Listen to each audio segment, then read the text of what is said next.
और वापस आ गए। तो if you watching this for the first time, मैं वापस आ गया इसलिए बोलो because you are going to watch this video again and again and again and again. बार बार देखना पड़ेगा आपको बिकॉज आपको याद आएगी इस वीडियो की, एंड मैं क्या क्या चीज़ें इस वीडियो में बोला हूँ, वो कितना इंपॉर्टेंट है, आपको ये सारी चीज़ें याद आएगी एंड इवेंचुअली आप वापस आके वीडियो देखोगे। That is my guarantee. तो एनी आज का जो वीडियो है, ये जो लेक्चर है, this is so so important. अभी तक आपने जितना भी सीखा है कोर्स में, अगर आप आज का जो लेक्चर है उसको अगर आज अप्लाई नहीं करोगे तो पहले जो भी सीखा है सब बेकार है। Every thing is useless. इतना ज़्यादा इंपॉर्टेंट है आज का सेशन। ठीक है, तो बेसिकली आज मैं बात करने वाला हूँ ट्रेडिंग साइकोलॉजी के बारे में। ट्रेडिंग साइकोलॉजी क्या है, हमारा माइंडसेट क्या होना चाहिए ट्रेडिंग की ओर, हमारे को कैसे ग्रो करना है, कैसे ट्रेडिंग को देखना है, क्या एक्सपेक्ट करना चाहिए, क्या नहीं एक्सपेक्ट करना चाहिए। Basically I am going to bring you in your senses today because लोगों का माइंडसेट एकदम ख़राब है। People come with are very shitty mindset into the trading world and with unrealistic expectations, and उसके बाद when they are not performing that well, or when they are not performing at all, उसके बाद they are devastated and they basically end up doing something stupid. तो आज मैं बहुत important psychological parts के points के बारे में बात करने वाला हूँ जिससे आपका जो ट्रेडिंग जर्नी है वो बहुत ज़्यादा स्मूथ हो जाएगा एंड बेसिकली रिलेटिवली ईजी हो जाएगा। See, trading is not difficult, what is difficult is managing your emotions. देखो, साइकोलॉजिकली ट्रेडिंग में अगर मैं किसी कोई बंदे को बोलता हूँ, ठीक है, अगर यहाँ नीचे रोड पे एक बंदा चल रहा है, मैं जाके उसको बोलता हूँ कि बिटकॉइन है ना, जब ये एक्स वाई जेड लेवल के ऊपर जाएगा तो उसको बाय करना है, एक्स वाई जेड लेवल के नीचे जाएगा तो उसको शॉर्ट करना है, that person will laugh at me and he will say, यार तुम लोगों को ये करने के लिए इतना पैसा मिलता है, तुम लोग इतना पैसा ये करके कमाते हो। And if you think about it, he's not wrong. Because what we are doing is we are just marking a bunch of levels on the charts and we are just pressing buttons and we are making money. While people out there are working their ass off, busting their ass off day and night, 12 hours a day, 15 hours a day, 16 hours a day, and getting paid. But over here, अपने पास ये freedom है, घर पे बैठ के, internet पे, दुनिया में कहीं भी बैठ के, we can make money as much as good as this might sound to you. But इसका एक बहुत बड़ा ड्रॉबैक भी है, इसका डार्क साइड भी है, एंड उसको कैसे ओवरकम करना है, उससे कैसे निकलना है, वो ये लेक्चर में मैं आपको बताने वाला हूँ। बेसिकली देखो, ट्रेडिंग है ना, बहुत सिंपल सी चीज़ है एंड ये आपको समझने में थोड़ा सा टाइम लगेगा बिकॉज ट्रेडिंग को आप जितना सिंपल रखोगे, उसको जितना सिंपल बनाओगे, उसको जितना सिंपल बनाओगे उतना वो सस्टेनेबल रहेगा। आप अगर अब मेरी ट्रेडिंग स्टाइल देखोगे तो मैं सिर्फ और सिर्फ प्योरली सपोर्ट और रेजिस्टेंस ट्रेड करता हूँ and that is what I like because support और रेजिस्टेंस मेरे को सबसे ज़्यादा कन्विंसिंग लगता है, मेरे को सबसे ज़्यादा सिंपल लगता है। तो I like to keep things simple. तो आप अगर जब आज अपनी ट्रेडिंग स्टाइल में आपने ये भी देखा होगा कि मैंने पूरे कोर्स में इंडिकेटर्स के बारे में बात नहीं किया। इंडिकेटर्स मैं नहीं यूज़ करता हूँ, बिल्कुल नहीं यूज़ करता हूँ एंड मैं आपको रिकमेंड भी नहीं करूँगा कि आप इंडिकेटर्स यूज़ करो, specially as a beginner. Because indicator में आपकी साइकोलॉजी का, again indicator is another I would say bad thing for your psychology. Because indicator क्या होता है, ये बात मैं बहुत बार बोल चुका हूँ, indicator is basically a derivative of price. हर एक इंडिकेटर प्राइस एक्शन की वजह से बनता है। मेरा एक फ्रेंड है जो इंडिकेटर्स को इंजीनियर करता है, इंडिकेटर्स के लिए कोड्स लिखता है। तो वो कोड्स कैसे लिखे जाते हैं कि ठीक है, price will do X Y Z then indicator will do X Y Z. तो भाई हर एक चीज़ प्राइस के ऊपर ही डिपेंडेंट है, राइट? तो इंडिकेटर्स भी, this is the reason I don't use indicators. I like to keep things simple and आप जितना चीज़ों को सिंपल रखोगे उतना आप लॉन्ग टर्म में सस्टेन कर पाओगे। Go on YouTube, search on any professional YouTuber, उसका आप चार्ट देखोगे, it will be very very simple. Mean while when beginners trade, आप उनके चार्ट्स देखोगे, 100 इंडिकेटर है, 100 लेवल्स बने हुए हैं, वो भाई को खुद को नहीं समझ में आ रहा उसको ट्रेड कैसे करने का, right? So you have to, first step is you have to keep things very very simple. And how do you keep things simple as a beginner when you start off? ठीक है, इसके बारे में मैं in detail थोड़ा last वाले lecture में बात करूंगा, where I will basically give you my final words of what is suppose to do. Basically you have to find what's suiting you and then you have to practice on it. Like I said, इसके बारे में मैं आगे बात करूंगा। But coming to the trading psychology, अब आपका mindset क्या होना चाहिए ट्रेडिंग के और। अब देखो, एकदम सिंपल सा क्वेश्चन मैं आपको पूछने वाला हूँ। ट्रेडिंग को आपको एक बिजनेस की तरह देखना है, एक प्रोफेशन की तरह देखना है, राइट? ट्रेडिंग एक कोई ऐसी चीज़ नहीं है जिसमें आप स्टार्ट करोगे कल से और बारिश होने लगी पैसे की, ऐसा नहीं होता है. People spend 4-5 years to become profitable, उसके बाद जाके उनको कुछ पैसा आता है. पर्सनली मेरे को 2-2.5 साल लग गए to become profitable. I have been in the financial markets for almost 5 years. मैं जब 15 साल का था तब I started, today I am 20 years old. 5 साल में से 2.5 साल में स्ट्रगल किया हूँ. And after that, in the rest of 2.5 years, I was making money. I started off making money. तो the point over here is कि आपको सबसे पहले देखो, even if I give you every single piece of knowledge that I have today, which majority of it I have given in this course, but that will still not guarantee कि आप profitable बन पाओगे, कि आप trader बन पाओगे, because that is just knowledge, right? Knowledge is meaningless unless applied. Knowledge आपके पास अगर है, आप उसको लेकिन अप्लाई नहीं कर पा रहे हो, it's useless, it's meaningless, right? तो पॉइंट बोलने का ये है कि ये सारी जो नॉलेज आपको अभी तक मिली है इस कोर्स में, that is important if you know how to apply it. अब when it comes to applying that knowledge, ठीक है, तो जब सेकेंड स्टेप पे आप आते हो कि भाई ठीक है, इससे मैंने नॉलेज ले ली, अब इसको अप्लाई करना है. When you go ahead and try to apply that knowledge, तो आपका माइंड आपके साथ गेम्स खेलना स्टार्ट करता है. Emotional game, psychological game. Trade enter किया, ओके एंटर किया, प्राइस ऊपर जा रहा है, प्रॉफिट में आ रहा है, प्रॉफिट में आ रहा है, प्राइस हल्का सा पुल बैक लेता है, आप डर जाते हो, भाई यार 1000 का प्रॉफिट दिखा रहा था, अब 900 बता रहा है, अब 800 बता रहा है, अब 700 बता रहा है. एक काम करता हूँ, निकल जाता हूँ, एग्जिट कर लेता हूँ. People exit. उसके बाद प्राइस जाता है, प्रॉफिट जाता है 2-3 हज़ार रुपये, then they regret. Similarly when let's say मैं बाई किया, प्राइस नीचे आ रहा है, नीचे आ रहा है, नीचे आ रहा है, लॉस हो रहा है, 1000 का लॉस हो रहा है, 2000 का लॉस हो रहा है, 3000 का लॉस हो रहा है. फिर मैं सोचूंगा, अरे यार इतना ज़्यादा लॉस तो मैं नहीं ले सकता, थोड़ा सा रुक जाता हूँ, हो सकता है ये ऊपर जाएगा वापस, और फिर तब मैं एग्जिट करूँगा. वो 3000 का लॉस 10,000 का हो जाता है, आप कहीं के नहीं रहोगे. This is called emotional trading. ये बहुत इंपॉर्टेंट पॉइंट मैंने आपको पहले के मॉड्यूल्स में बोला है कि इमोशनल प्रॉब्लम्स को आपको कैसे चैलेंज करना है, कैसे कॉम्बैट करना है with logic and with facts. यही अगर समझ लो मैं ट्रेड में एंटर करता हूँ, प्राइस ऊपर जा रहा है, मेरे को प्रॉफिट दिख रहा है, but if I have a trading plan, अगर मेरे पास ट्रेडिंग प्लान है और मेरे को मालूम है कि भाई मेरे को यहाँ पे एग्जिट करना है, जब तक मेरा प्रॉफिट 2000 का नहीं होता तब तक एग्जिट नहीं करूँगा. प्रॉफिट भले ही कितना भी फ्लक्चुएट हो, अगर मेरे पास प्लान है, मेरे को मालूम है मेरे को क्या करना है, मेरे को कहाँ एग्जिट करना है, तो मैं बीच में करूँगा ही नहीं exit.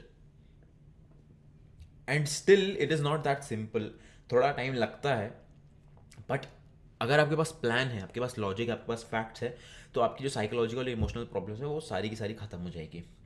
C another way of solving or combating psychological problems in trading is to compare it with real life. अभी बहुत सारी प्रॉब्लम्स मैं आपको बहुत एग्जाम्पल्स दे सकता हूँ. लाइक फॉर एग्जाम्पल, अगर आपने को कुछ खरीदना है, right, if I want to buy something, let's say I want to buy a house. अगर मेरे को घर खरीदना है, व्हाट विल आई डू? मैं जाऊँगा मार्केट में, देखूँगा भाई कहाँ अच्छे घर बन रहे हैं, कौन सा अच्छा एरिया है क्या नहीं. उसके बाद मैं उसके ऊपर रिसर्च करूँगा. अगर मेरे को घर मिलता है अच्छा, तो मैं अंदर घर में जाके देखूँगा क्या उसका फंडा है, क्या कॉन्ट्रैक्ट है, क्या क्लॉजेज है, घर सही है या नहीं है, घर में वाटर प्रूफिंग हुई है या नहीं हुई है, कहीं घर में डक्ट्स तो नहीं है, फिर घर का जो एरिया है, कोर्टयार्ड है, ये सब है वो परमिशन में है या नहीं है, फिर कितने फ्लोर्स की परमिशन है, फिर वाटर सप्लाई है, इलेक्ट्रिसिटी सप्लाई है या नहीं है, फिर you can say a lot of other things. मतलब बेसिकली अगर मैं वो घर खरीदने का, तो मैं भाई घुस जाऊंगा उसके अंदर, and I will make sure कि मेरे को बेस्ट घर मिले. Right now if I tell you, अगर मेरे को घर लेना है, मैं क्या करूँगा मालूम है? मैं घर बाहर निकलूँगा, मेरे को दिख रहा है हाँ चल ठीक है घर बना है उधर, एक काम करते ले लेते. Do you think I will do something like this? No. But when it comes to trading, लोग क्या करते हैं मालूम है? लोगों को चार्ट पे कैसा भी ट्रेड दिखता है, लोग लेते हैं. सी देखो, एकदम ध्यान से मेरी बात सुनना. स्टार्टिंग में ना, जब लोग स्टार्ट करते हैं ना ट्रेडिंग, पीपल एक्सपेक्ट कि ये बहुत ज़्यादा थ्रिलिंग है, ये बहुत ज़्यादा एक्साइटिंग है, अरे भाई पैसा लगाएंगे, पैसा बढ़ेगा, प्रॉफिट कमाएंगे, अमीर बन जाएंगे. स्टॉप, ऐसा नहीं होता. See trading is suppose to be boring because ये एक प्रोसेस है, and after a few years trading becomes boring, and it should be boring. देखो ट्रेडिंग ऐसा चीज़ है कि it has to be a process, it has to be a system. अगर trading से आपको एक्साइटमेंट आ रहा है, थ्रिल आ रहा है, या ट्रेडिंग से आपको सैडनेस आ रही है, डिप्रेशन आ रहा है, you are doing it wrong. Trading should be emotionless. एक भी इमोशन नहीं होना चाहिए, वेदर इट्स अ पॉजिटिव और नेगेटिव. इमोशन नहीं होना चाहिए ट्रेडिंग में, because when it involves emotion you do stupid mistakes. तो ट्रेडिंग साइकोलॉजी आपको अगर एकदम कॉन्क्रीट साइकोलॉजी चाहिए, you have to learn how to combat your emotions. Trading plan और ट्रेडिंग जर्नल ये तो बहुत इंपॉर्टेंट टूल्स है in order to combat your emotions. But I was telling you कि स्टार्टिंग में प्रॉफिट मत एक्सपेक्ट करना. एटलीस्ट 1-1.5 साल में तक तो प्रॉफिट बिल्कुल भी मत एक्सपेक्ट करना. और स्टार्ट जब करोगे, start of with a very small amount. I would से 10,000 से आप कोई भी मार्केट में स्टार्ट कर सकते हो. Any financial market. 10,000 is more than enough. 10,000 से ऊपर से मत स्टार्ट करना. क्यों मालूम? एकदम सिंपल सी बात बताता हूँ. लेट्स से आप 10,000 से स्टार्ट करते हो, मैं 10 लाख से स्टार्ट करता हूँ, राइट? हम लोग दोनों सेम गलतियाँ करते हैं. हम लोग दोनों अपना आधा कैपिटल गवा के बैठ जाते हैं. आपके पास 5,000 बचे, मेरे पास 5 लाख बचे. लॉस किसका बड़ा हुआ? मेरा बड़ा हुआ. मैं 5 लाख लूज़ किया, आपने 5,000 लूज़ किया. मिस्टेक्स किसकी है ज़्यादा? किसी की नहीं, सेम मिस्टेक्स है. लेसन्स किसको ज़्यादा मिले? किसी को नहीं, सेम लेसन्स मिले. जो आप 10,000 से ट्रेड करके लेसन्स ले रहे हो, वो मैं 10 लाख से ट्रेड लेके लेसन्स किया. बट मैंने कितना लॉस किया? 5 लाख. आपने कितना लॉस किया? 5,000. Start off with small capital अगर आप एक कंप्लीट बिगिनर हो तो. And if let's say you are trading, आपको थोड़ी बहुत सक्सेस दिखी है या तो आप स्ट्रगलिंग फेज में हो, आई वुड एडवाइस यू कि switch back to lower capital. Process पे ध्यान दो, प्रोसेस को फॉलो करो. आपकी साइकोलॉजी ऐसे ही स्ट्रांग होगी. If you are not aware, YouTube channel पे 6-7 महीने पहले मेरा कैपिटल वो टाइम पे मैं 3-4 लाख से ट्रेड कर रहा था. I dropped down my capital to 25,000. फिर 25,000 से मैंने स्टार्ट किया ट्रेड करना, because I wanted to polish my psychology. Every month मैंने PNL शेयर किए, almost for like 6 months if I am not wrong. But why did I do that? To polish my psychology. देखो, ये बात मैंने मेरे एक YouTube video में बोला है, that numbers are irrelevant.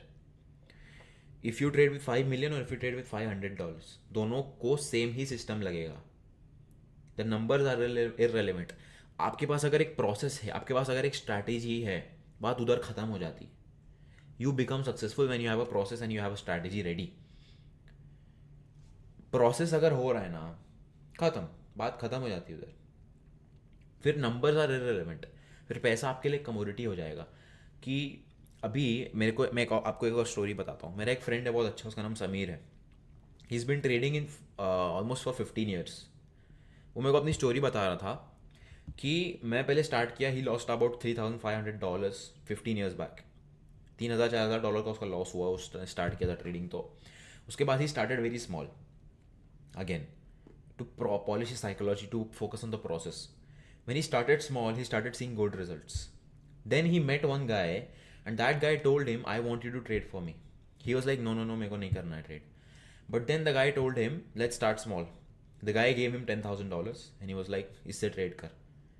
Then when he started getting more and more confidence, he gave him $100,000. Then he gave him $1 million. Today he is trading with $10 million. And there's another, a really, really good thing that I liked about him. Actually, a cheat code that he told me. Basically, he's managing $10 million today, to this day. But आप उसके account में देखोगे ना, उसके phone में आप अगर account खोलोगे, उसके ट्रेडिंग अकाउंट, तो आपको सिर्फ $10,000 का अकाउंट दिखेगा या $100,000 का अकाउंट दिखेगा. मैंने उससे पूछा ऐसा क्यों है, तू सब एक अकाउंट में क्यों नहीं ट्रेड करता है? He told me, I don't like to see millions in my PNL. I don't like to see millions in my account. I am comfortable with a smaller number because मेरे लिए process important है, पैसा मेरे लिए important नहीं है. तो उसकी साइकोलॉजी जो है, he is fine with smaller numbers and that is what the case should be with every one. तो देन आप पूछोगे कि यार ये फिर इतना ज़्यादा पैसा एक साथ कैसे मैनेज करता है? बेसिकली उसके पास एक मास्टर अकाउंट है, एंड वो मास्टर अकाउंट में जो वो ट्रेड्स लेता है, वो सारे ट्रेड्स ऑटोमेटिकली बाकी के सारे अकाउंट्स में कॉपी हो जाते हैं. So basically, he's trading $10 million in, let's say, you can say 100 accounts of $100,000. I'm not sure whether the math was right, but आपको मेरा point समझ में आ रहा होगा. Again, 15 years of experience, and he's doing this. If he wants, he can easily put all 10 million into one account and trade. But process psychology, emotional stability. देखो, एक और चीज़ मैं आपको बोलना चाहूँगा that everyone is very different and everyone will have different psychological problems. But आपको मैं एक यूनिवर्सल सोल्यूशन दिया हूँ कि आपको देखो दो चीज़ है जो आपको बहुत ज़्यादा हेल्प करेगी with your psychology. First cheese is logic and facts. अगर मैं एंट्री लिया हूँ, अगर मेरे को ऐसा अंदर से अर्ज आ रहा है कि चलो एग्जिट करते हैं, I will ask myself, do you have any logic or facts which से that you should exit over here? The answer would be no, because मेरे अंदर से इमोशंस आ रहे हैं and that is causing me to exit. Answer will be no, I will not exit. Starting में क्या होगा मालूम है? स्टार्टिंग में आप कर दोगे exit, this is what will happen. But then you need to maintain your trading journal and you need to ask, were there any logical reasons for this exit? Were there any logical reasons for this entry? Any logical reasons for this trading decision? If the answer is no, write down in your journal and then आप जब अपनी journal देखते रहो, उससे क्या होगा, बाद में आपको रियलाइज होगा कि यार a lot of my decisions are not logical, they are emotional, and then that's how you will start on growing because एकदम स्टार्टिंग में नहीं होगा. आई एम टेलिंग यू नहीं होगा. नो मैटर वॉट और no matter how good of a trader you are, no matter how good your mentor is, नहीं होगा. And no one will tell you this. Actually क्या होगा मालूम है? देखो, बहुत सारी ऐसी चीज़ें हैं कि जब तक आप खुद एक्सपीरियंस नहीं करोगे, जब तक आप खुद नहीं करोगे, you will not learn it. That's how I told you कि मैं चाहूँ तो आपको हर एक चीज़ बता सकता हूँ जो मेरे को मालूम है, but that will not guarantee कि आप ट्रेडर बनोगे, राइट? तो दिस वॉज वन सोल्यूशन कि if you are having psychological issues, you should ask yourself कि भाई ये चीज़ में लॉजिक या फैक्ट्स है या नहीं है. The answer is no, you are doing it wrong. Second solution would be, अगर आपको कोई ट्रेडिंग प्रॉब्लम हो रही है, you should compare that with a real life problem. जैसे कि let's say you are over trading, ठीक है, आपको बहुत ज़्यादा ट्रेड्स लेने की आदत हो गई है. Now compare that with a real life situation. For example, अब हम लोग अगर ट्रेड ले रहे हैं and it's not going well, do you keep on taking trades? Yes, people do that. Now let's take a real life example. अब समझ लो अगर मैं एक गड्ढे में फंसा हुआ हूँ, right? If I'm stuck in a hole, I want to get out. Do you think digging deeper is going to get me out? Hell no, that's basically worsening my situation. That is what over trading is. कि भाई पहले तो आप trade नहीं कर रहे हो सही से, आप अपने रूल्स नहीं फॉलो कर रहे हो, उसके बाद you are losing money. On top of that, you want to take more and more trades which will eventually lose money because you are emotional. So do you think if I am stuck in a hole, digging that hole even deeper, what will that do? Will that get me out? No, that will take me even deeper in a bigger problem. उसके बाद I gave you another example कि यार मेरे को घर लेना है, तो how will I do it? I will do my research, I will do my due diligence. After a lot of research and confirmations, I will buy my house. But when it comes to trades, people sacrifice on the quality. People sacrifice on the quality of the trades. See, if you sacrifice on the quality of your trades will sacrifice the quality of your profits. समझ रहे हो मेरी बात? तो ये बहुत important बात हो जाती है that. And to be very honest, जितनी भी साइकोलॉजिकल प्रॉब्लम्स हैं, दो सोल्यूशन है, universal solutions. This will help you with everything. First is you have to ask, मैं बार बार बोल रहा हूँ, इमोशन को कॉम्बैट करना है लॉजिक एंड फैक्ट से. Second thing, if you feel that you are doing something wrong, you should compare that with a real life scenario, and then that will give you some idea कि यार whether you are doing it right or wrong. Because again, if trading is a business and you start off with trading and you start off with a real life business, let's say आप trading start करते हो $1,00,000 से और business start करते हो $1,00,000 से. पहले दिन के बाद on the second day, do you think the price, you can say your cash will go up or go down? In trading normally लोग सोचते हैं कि ऊपर जाएगा, but in a real life business you have to buy furniture, you have to rent the place, you have to pay electricity, you have to buy appliances, you have to buy stock, you have to pay employees. कैसे ऊपर जाएगा price? कैसे ऊपर जाएगा मेरा cash? जब मैं नया बिजनेस शुरू कर रहा हूँ, मेरा कैश ऊपर कैसे जाएगा? I have expenses, I have to pay a lot of fees, I have to pay a lot of bills. But in trading people expect the opposite. People सोचते हैं, लोग सोचते हैं कि भाई, but so another way to look at your losses is to look at it as market fees, tuition fees.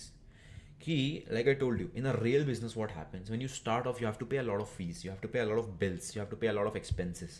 Same thing, आप उस mindset को आप ट्रेडिंग में लेके आओ कि ओके, स्टार्ट किया हूँ मैं, मेरे को लॉसेस हो रहे हैं. These losses are tuition fees that I am paying to the market, because हर एक लॉस आपको एक लेसन देगा. ठीक है, अभी लॉस हो गया, ओके, मेरे को लेसन समझ में आया कि मैं ना सपोर्ट और रेजिस्टेंस गलत मार्क किया हुआ था. ओके, सो बेसिकली 1000 का लॉस हुआ, मैंने मार्केट को 1000 रुपये पे किए to teach me that I marked the support and resistance wrong. See now this is very very important because you have to journal your losses, you have to journal the reasons you made the mistake, because अगर आप journal नहीं करोगे you will never find out. तो every loss is going to teach you something, and वो learning अगर आप नहीं ले रहे हो, basically आपकी जो market fees है वो waste हो रही है. Like for example, if you bought this course and आप इसको apply ही नहीं कर रहे हो कहीं भी, it's basically going to waste, right? So what I'm trying to say कि when you are making losses in the market, you have to understand and you have to make sure that आप कोई भी loss अगर कर रहे हो तो उस लॉस से एक लर्निंग निकाल रहे हो, उस लॉस से एक लर्निंग ऑब्जॉर्व कर रहे हो. That is basically you utilizing the market fees you paid to the market, which is nothing but your loss. So I believe this is pretty much it what you need in order to have a good psychology. And another thing I would say is trading plan, trading journal तो है ही, but you should always have a set of rules. Set of rules like for trading कि मैं दिन में 3 से ज़्यादा trade नहीं लूँगा. मैं दिन में मेरा अगर 2 बार स्टॉप लॉस हिट होगा तो मैं ट्रेडिंग बंद कर दूंगा दिन के लिए. अगर हफ्ते में 6 स्टॉप लॉस हिट होगा तो मैं हफ्ते के लिए ट्रेडिंग बंद कर दूंगा. और I want risk more than 2%, etcetera etcetera. Then trading के लिए भी आपके रूल्स होने चाहिए, ट्रेडिंग सिस्टम के आपके लिए रूल्स होने चाहिए कि ये होगा तो मैं ये करूँगा, ये सपोर्ट ब्रेक होगा तो मैं बाय करूँगा, ये होगा वो होगा, etcetera etcetera etcetera. Now this is very subjective and every one is different. तो मैं आपको एक वो नहीं दे सकता कि आपको कैसे एक रूल सेट करना है एंड ऑल दैट स्टफ. ये सारी चीज़ें you will figure out on your own as your journey progresses. But I would also say कि every trader should have a set of rules for entering the trade, for taking a trade, and then overall rules कि ठीक है मैं इतना risk नहीं करने वाला हूँ, मैं ये नहीं करने वाला हूँ, मैं वो नहीं करने वाला हूँ. So 3 things in total आपको मैंने बताई है. First thing is have a set of rules. Second thing is combat emotion with logic and facts. Third thing is अगर आपको ऐसा लग रहा है कि कोई प्रॉब्लम हो रही है in the world of trading, try to compare it with real life scenarios and I am sure you will get your answer. So this is the most important thing, because आगे जाके आपको बहुत सारे psychological problems होने वाले हैं, and how you deal with those psychological problems, that it will determine whether you will become a successful trader or not. तो ये बहुत ज़्यादा इंपॉर्टेंट चीज़ें हैं, बिकॉज अगेन आपने अगर साइकोलॉजी को पॉलिश नहीं किया तो आपके टेक्निकल्स कोई काम के नहीं है. So yeah, that's pretty much it for this session. I hope you will get a good idea of how to combat your trading psychology, and I'm very very sure you will watch this again and again because अभी जो मैं चीज़ें आपको बता रहा हूँ, and when it comes to complete beginners, right, आप लोगों ने experience नहीं किया है मैं क्या क्या बोल रहा हूँ. So when you experience this, आपको मेरी बातें याद आएगी, and then you will come back to this video and you will watch it again, you will watch it again, you will watch it again. So I'll see you again definitely in the same video.